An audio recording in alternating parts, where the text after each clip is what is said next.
شهد حي حومة الحداد بمدينة طنجة واقعة مثيرة بعدما اضطر عنصر من المديرية العامة للأمن الوطني إلى التشبث بغطاء محرك سيارة إثر رفض سائقها الامتثال للأوامر التوقف، لتتدخل المصالح الأمنية من أجل توقيف المعني بالأمر وفتح تحقيق في الواقعة.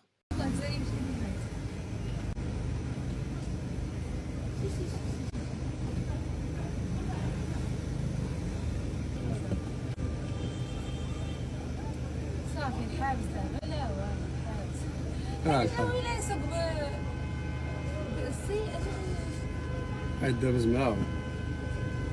لا دابا الحبس لا فيها الحبس دابا. حيتاش شنو نعملو راه جابوه من الايام جارجر. ويلي دابا الا كان وقع له شي حاجه واش غتعمل؟ راه واصل هادو حباس هادي كل خدام خطافه.